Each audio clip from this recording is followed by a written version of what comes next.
مناظرے شروع ہو جاتے ہیں۔ میں ایسے ہی یوٹیوب دیکھ رہا تھا تو وہ ایک سامنے آیا 20 تراویح پڑھنے والوں کو چیلنج۔ او بھائی اللہ کے واسطے یہ چیلنج اپنے پاس رکھو۔ حضرت عمر رضی اللہ تعالیٰ عنہ نے 8 تراویح کا بھی حکم دیا ہے، صحیح حدیث ہے، اور آپ نے 20 تراویح کا 3 وتر کے ساتھ حکم دیا ہے، صحیح حدیث ہے۔ کوئی اس پہ عمل کر لیتا ہے، کوئی اس پہ عمل کر لیتا ہے، دونوں ٹھیک ہیں۔ باقی یہ نوافل ہیں، کوئی 20 پڑھو 40 پڑھو، اہل مدینہ 40 پڑھتے تھے۔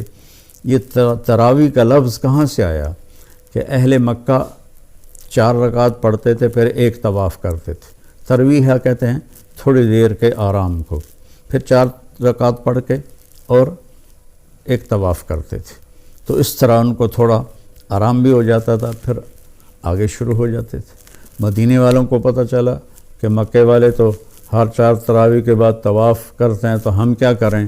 انہوں نے 40 رکعت پڑھنی شروع کر دی۔ تو اس پہ لوگوں کو تشویش میں نہ ڈالیں۔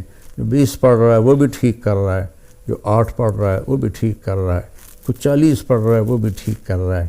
یہ قیام اللیل ہے، اللہ تعالیٰ کے نبی نے 3 دن صرف کیا، اس کے بعد نہیں کیا۔ ہم تو سب پورا مہینہ کرتے ہیں، اس کو حضرت عمر رضی اللہ تعالیٰ عنہ نے جاری فرمایا، اور دونوں صحیح روایات ہیں، 8 کی بھی 3 رکعت 11، اور 20 کی بھی اور 3 رکعت وتر۔ تو بھائیو، اکثر جو میں تو سنتا ہی نہیں ہوں، میرے سر میں درد رہتا ہے، لیکن کبھی کبھار کان میں پڑ جاتی ہے بات، تو اتنا شدید لہجہ ہوتا ہے اور اتنا حقارت آمیز لہجہ ہوتا ہے اور اتنا نفرت سے بھرا ہوا ہوتا ہے، خاص طور پر مذہبی معاملات میں اور اختلافی مسائل میں۔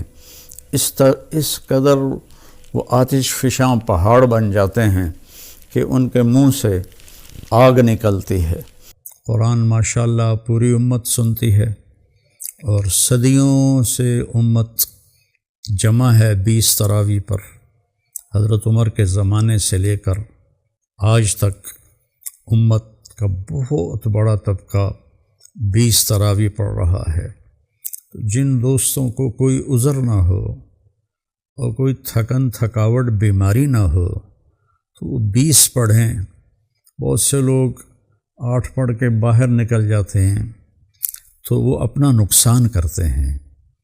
میں یہ نہیں کہہ رہا کہ انہیں گناہ ہوگا، میں یہ کہہ رہا ہوں کہ انہیں نقصان بہت بڑا ہوگا کہ انہوں نے 24 سجدے انہوں نے ضائع کر دیے جو بعد میں انہوں نے 12 رکعت میں پڑھنے تھے، اور وتر کے سجدے بھی باجماعت ضائع کر دیے۔ تو نوجوانوں سے، صحت مند لوگوں سے میری گزارش ہے کہ امت کا عمل 20 پہ رہا ہے، 20 پڑھنے کی ہمت فرمائیں۔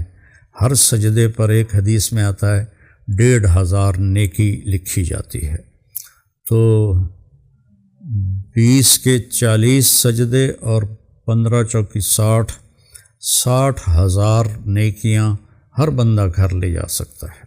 کسی کو عذر ہے، معذوری ہے، وہ 8 پڑھ لے، 10 پڑھ لے، تو وہ کوئی اس میں گناہ نہیں ہے اللہ تعالیٰ، لیکن جتنی مشقت اٹھائیں گے اتنا ہی اللہ ہم پہ راضی ہوگا۔ کثرت سے تلاوت کریں قرآن کی۔ بخاری شریف کی روایت ہے، کان رسول اللہ صلی اللہ علیہ وسلم اجود الناس، اللہ کے نبی سب سے زیادہ سخی تھے۔ وَأَجْوَدُ مَا يَكُونُ فِي رَمَضَانَ حِينَ يَلْقَاهُ جِبْرِيلُ يَأْتِيهِ كُلَّ لَيْلَةٍ فَيُدَارِسُهُ الْقُرْآنَ، اور رمضان میں آپ بہت زیادہ سخی ہو جاتے تھے۔ جب جبریل آتے تھے روزانہ رات کو آپ جبریل کے ساتھ قرآن کا دور فرماتے تھے۔ تو یہ واحد نبی ہیں جن کے پاس اتنی کثرت سے جبریل تشریف لائے، ہر رات تشریف لاتے تھے۔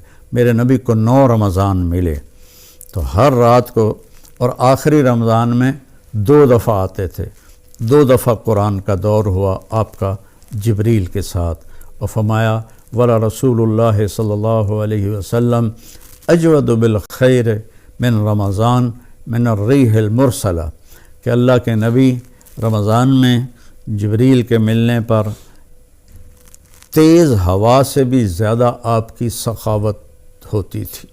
تو میں مالداروں سے کہتا ہوں سخی بنیں، صرف زکوٰۃ دے کے مطمئن نہ ہوں، زکوٰۃ سے اوپر بھی خرچ کریں، اللہ آپ کا رزق بڑھائے گا۔ اللہ مجھے آپ کو توفیق نصیب فرمائے۔ السلام علیکم ورحمۃ اللہ وبرکاتہ۔